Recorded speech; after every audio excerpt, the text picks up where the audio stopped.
All black, everything. Everything black. Culture over everything, y'all. We taking it back. Black. Welcome to Left to Black. I'm your host, Mark Anthony Neal. We're joined today by Professor Daryl Michael Scott, who's a professor of history and chair of the history department at Howard University. He's also president of the Association for African American Life and History, ASALH, the oldest organization of its kind. ASALH will celebrate its centennial this year in 2015. Professor Scott is also the author of Contempt and Pity, Social Policy in the Image of the Damaged Black Psyche, 1830 to 1996, and that's from our good friends over at the University of North Carolina Press. How are you doing today, Daryl? I'm doing okay, Mark. One small correction, they won't let me be chair any longer. One might say that they threw me out. I like to think I was liberated, but they said they threw me out. No, that's not necessarily a bad thing. No, it's not necessarily a bad thing. So let's talk about ASALH. 100 years, the huge centennial conference that will be in the fall of this year. Tell the audience a little bit about the history of this organization and its significance, particularly to African American studies, Black studies at this point. Okay, well, that is a mouthful. In 1915, Carter G. Woodson, working with four other people, established the Association for the Study of Negro Life and History. And his agenda was to take scientific history and transform race relations in America. Carter G. Woodson believed that once the Black past had been shown in the proper light, people of African descent would find their proper place in society. And so since 1915 until the present, there's been what we call a Black history movement, and that movement started first as a struggle outside of the academy. In 1915, there were only a handful of Black PhDs in general, Woodson being the second from Harvard. He did not even have a teaching position at a university. He taught at the M Street School in Washington, D.C. And so this was a movement by a PhD who had a lot of gumption to believe that he could take on the historical establishment out of the richest schools in the country and transform how this country sees people of African descent. And so with a group of people, a small group of people in Chicago on September 9th, 1915, he established the association. In 1916, less than 3 months later, he established the Journal of Negro History, which became the foundational journal for the field of Black studies some 60 years later, 55 years later. And so the movement has been one from outside the academy to inside the academy, which makes us a much different organization from a professional organization. We have a foot in both worlds. I like to say that the association is the nexus between the academy and the community, and that we see our role as making sure that the knowledge that comes from the academy is disseminated to the community, both the Black community in America and across the world. You make some important points here, Daryl. The idea that ASALH is founded 50 years before the birth of what we know as traditional Black studies in the academy. And of course, one of the reasons why that had to occur that way is, as you mentioned, that so many Black scholars are still teaching at HBCUs. There's a handful of folks. We can think about maybe someone like John Hope Franklin at Brooklyn College and the University of Chicago. I mean, folks just aren't at these institutions.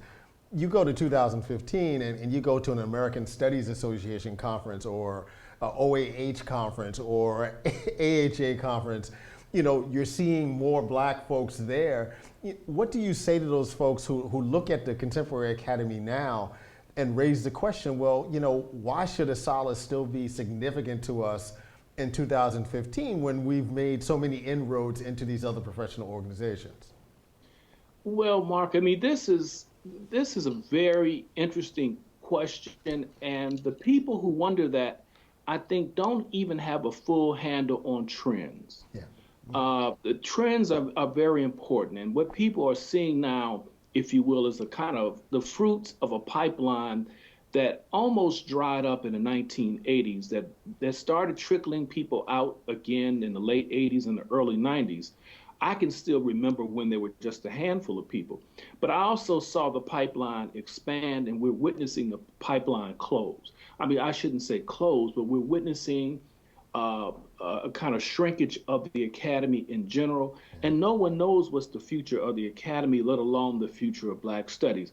If we look at counter trends, we know that the humanities and social sciences are not doing well at virtually anywhere in the academy. Of course, they do best at the top echelon of schools where the money, where the richer institutions. But when you start going down the lines and you start hearing about HBCUs having no history programs any longer, no history majors. When you hear that there may only be one or two philosophy majors at a HBCU, then you shift over and you look at the public institutions and you see a dearth of Black students on predominantly white campuses, or you see the second tier schools within the public school, with the public higher education system, oftentimes getting rid of majors in the humanities and the social sciences. Then you watch the rise and the expansion of the for-profit schools, and you realize that 25%, for instance, of all Black women go to for-profit universities that have oftentimes not even one history course and certainly no Black history. And so then we have a kind of mistaken notion of what's going on in higher education, and we have a responsibility to make sure that even if the things are looking good at the research ones, to make sure that the rest of the society still has an understanding of Black history. So once again, we find that ASALH may even be more necessary in the 21st century than it was in the 20th century. So ASALH has a more vital role if you just simply focus on the fact that a lot of the Black women, for instance, in the for-profit schools, never take a Black history course, never take an American history course. And in the most ironic way, African American studies may be the savior of American studies itself. You're watching Left of Black. I'm your host, Mark Anthony Neal. We're joined today by Professor Daryl Michael Scott, who's a professor of history at Howard University in Washington, D.C., and he is currently the president of the Association for the Study of African American Life and History, ASALH. You know, for folks who have the opportunity to go to the conference on a regular basis, there are a couple extraordinary things that occur. One, and you suggested this earlier in our conversation, that, ASALH represents a kind of crossroads space, if you will. It's one of the rare spaces in the academy where you will have regular contact between faculty and scholars at predominantly white institutions and faculty and scholars at HBCUs. I can't think of really any other professional organizations where that occurs to the extent and with the kind of concentration that it does at ASALH. Secondly, the choice to allow undergraduate students to present at ASALH. And here in North Carolina in Durham, North Carolina Central always takes a whole group of their undergraduate students to ASALH, as do many institutions. Talk about the importance of those particular connections, right? That undergraduates get to see what we do, instead of speculating. We don't just grade their papers and hand out syllabus that they can't stand. So giving them access to that side of the game, but also the importance of being able to make these connections between historically Black colleges and universities and folks working at predominantly white institutions. Absolutely. Now, of course, as you might imagine, that is a balancing act. That is a balancing act. But what it is vital, it's vitally important that we all understand that we're part of the same enterprise, and that we get a sense that our mission extends beyond us to the next generation as well. And so this is where we meet. We meet on the common ground of believing that what we're doing is more than just a professional endeavor. And I really want to highlight the point that you're making about bringing younger students or scholars in, as I like to say. The position that I've staked out for the last dozen or so years is that at ASALH, a PhD means nothing more than a kind of, it's not even an enabling credential at ASALH. We're all scholars at ASALH. Yeah. There are people in the rooms who have made history. There are people who are without a degree. There are people without degrees who have written books. And so we have lots of independent scholars and lots of lay scholars. And I like to think of the young folks as being among them. And one of the things that I witnessed before I became a board member was that Elsa Barkley Brown and Robin Kelly were bringing students from Michigan to ASALH in the 80s and early 90s. Yeah. Then Hornsby, who was the editor of the Journal of Negro History in the 90s, 80s, and 70s, 80s, and 90s, also would bring students to the conference from Morehouse. And Carlton and uh, Sylvia Jacobs, yes, I can't forget Sylvia Jacobs' name. Sylvia Jacobs would bring, Carlton Wilson and Sylvia Jacobs would bring people, students from North Carolina Central to Yeah. and now, when we look back some 10, 20 years later, some of the leading scholars in our field are people who actually came to ASALH conferences As in the undergraduates. 1980s and 1990s. And so this is how you address the pipeline question. Yeah. And this has been something the association has done throughout its history. I'm sure you're aware that Carter G. Woodson and the association used to pay the tuition of certain scholars to go to predominantly white institutions to get their PhDs when at the time there were no HBCUs that granted PhDs. And so the association has always played a role in nurturing the careers of scholars. We have to be poised, and this is not to minimize what anyone is doing today. History is long, and we have to be poised to create knowledge to address our problems, whether we're housed in the academy or not. And that's the ground I've always stood on in this. This has nothing to do with having a problem with the most elite institutions in the country. I have a degree from one. I've taught at one. It has nothing to do with even HBCUs. I mean, after all, Carter G. Woodson had to fight to get Black history at Howard, okay? And that was part of the struggle too. So our struggle is to preserve and promote Black history and Black studies inside and outside the academy and be poised to do that at all times. And it is lining up that increasingly we will have to create knowledge in areas where the academy is not even willing to underwrite faculty lines. I mean, that is one of the things that's bothering me now. I'm not here to debate about how faculty lines should be used. I'm really trying to say that the academy, as it's now structured, is housing certain kinds of knowledge, and we lack certain kinds of knowledge about ourselves. I mean, for instance, I'm ashamed that we did not know how many Black people were being killed at the hands of the police. Yeah. We did not know. We knew how many Black people were being lynched in the 19th century, but we as a people had no idea with What's all happening the now, right? That's right. real talk. And in that line, I mean, you mentioned, ASALH and scholars involved being responsible for producing certain kinds of knowledge. The organization issued statements most recently after the grand jury decision on Eric Garner in New York in December. And I want to pull this line from the statement, this idea that as we find ourselves in need of protection from our fellow citizens and our government alike, how important was it for you to think about the organization at this point in time, even if it's something that's 2 paragraphs long, to be able to weigh in this conversation? Folks don't normally think about scholars as activists, though. Those of us who do this work, the scholarship is in itself activism, let alone those folks who are also traditional activists in that regard. But how important was for ASALH to be out there making a statement about what is happening politically at this moment, in the nation? I think it's important. One of the misconceptions that people have of ASALH and even of Carter Woodson is that it's almost as if Woodson was and the association has been apolitical. Yeah, and that's right. never really been fully true. Again, Carter G. Woodson saw himself as using knowledge to transform race relations. That's a big part of what he saw himself doing. And on one occasion, someone asked Woodson why was he speaking out about segregation when he was a historian. And he made the point that that segregation was a sequel to slavery, and that no historian worth his worth could just ignore what was going on and not see the relationship between past and present. And so we've always been part of the mix, even though we never have been partisan. And as a 501c3, we cannot be partisan.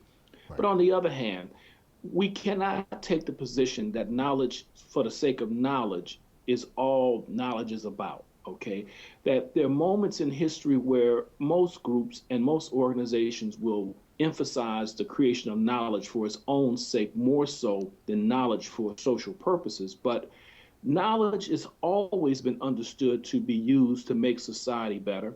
And as people, as a people who are being challenged and seriously challenged by a wave of laws in the past 10 years that really do pit us against other citizens and against the state, that what use is an organization, a history or knowledge based organization, if it cannot address the problems of the community at all? If it has nothing to say to those problems, then why should it exist? Why should we ask people who are not very wealthy to give of themselves to support an association that has nothing to say about the plight of the people?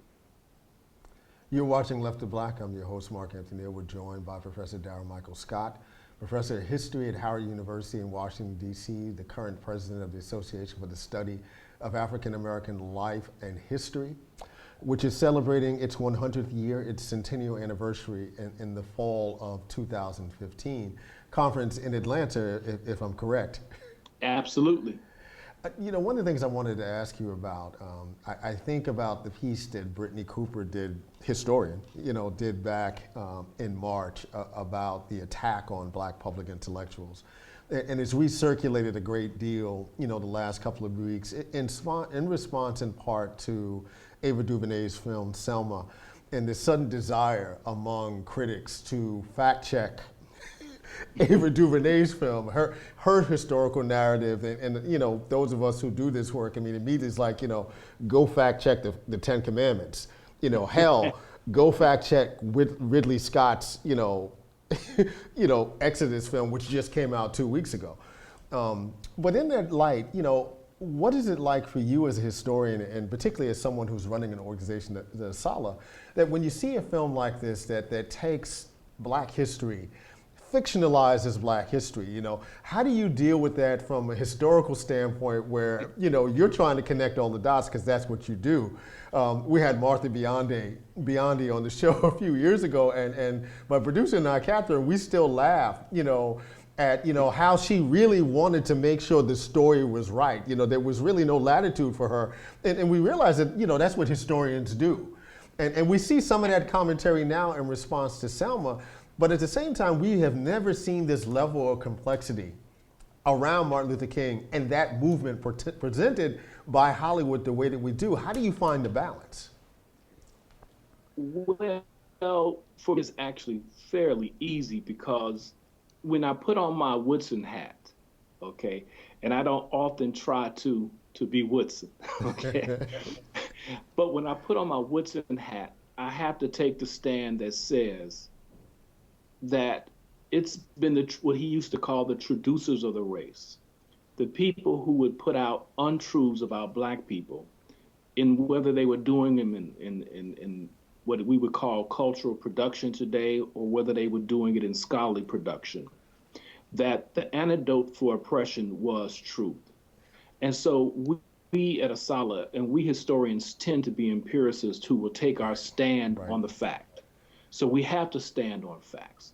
That's where we begin. And we have to take serious popular culture representations. Right. Now, there is a double standard, and Black intellectuals are right to point out the double standard that's being engaged in by the broader culture. People who can play loose and fast with the facts in every other regard want to hold Black scholars, Black filmmakers up to a different standard. But yet, we, to keep from being hypocrites, we Black historians, have to take the position that just because Hollywood typically has license to play loose and fast with the facts, we can't play loose and fast with the facts. We know that any taint of untruth in a narrative has a way of undermining the entire narrative. And that's where we typically come from. So on one hand, we have to say that, yes, it's a Hollywood production, but to the extent that it's a misrepresentation of the past, we have to say, do better. That you have to stand up for the truth. You have to be more creative in finding a way of creating dramatic tension and everything you have to do to make a movie sell. But if, in fact, we are trying to write out of history the role that SNCC played or minimize the role that other grassroots organizations played, if we are trying to misrepresent presidents. We have enough we have enough bad presidents in American history to malign one that's decent, right? And so we have to stand up for LBJ. Okay. But it does also raise another question, that the power of Hollywood, the power of popular culture in society today is looming in importance precisely because of the decline of the humanities and the social sciences. Right. One might think that if on one hand, we have more people who are going to school today than ever, but yet they're going to schools without the humanities and social sciences attached to them properly, okay? And so quite often engineers get their history from Hollywood as opposed to their general ed requirements at a university. Right. So even at the university, people often don't even know who fought in the Civil War. They may be in engineering and even at Southern institutions. And so there is a responsibility for us not to dismiss or critique out of existence anyone who's making a movie in Hollywood with the right intentions, but to basically prod them to be more accurate if we can. I mean, that's where I take my stand, and take the criticism, by the way, along with the very big bucks. Okay. I'm going to ask you a question that you probably get all the time. Probably not so much on Howard's campus, but when you circulate in the rest of the country. It's 2015. Why Black History Month? Well, let me put it to you this way. For most Americans, history is not important. And in many cases, February is the only time that Americans will get American history. Wow. I don't predicate the continuation of Black History Month on the continued existence of racism. I really do believe that in the next century, African Americans will take on the role of the keepers of the American past, because we more so now, even than Southerners, believe in the power and the importance of history. Before February was Black History Month, there was an attempt to make it, quote unquote, American History Month. And the Daughters of the American Revolution started after World War II to make this so. And by the 1960s, mid-1960s, they had virtually the whole nation playing along, including LBJ, who gave out a proclamation calling February American History Month because it has the birthdays of Lincoln and Washington. And so February was American History Month. Less than 10 years later, February was Black History Month. American History Month, defined as an institution predicated upon the founders of the nation, the Daughters of the American Revolution, failed because it did not include the immigrants. That did not include people of African descent. No outreach was made to the association that was celebrating Negro History Week. Black History Month is a very inclusive story of American history. And when we do it right,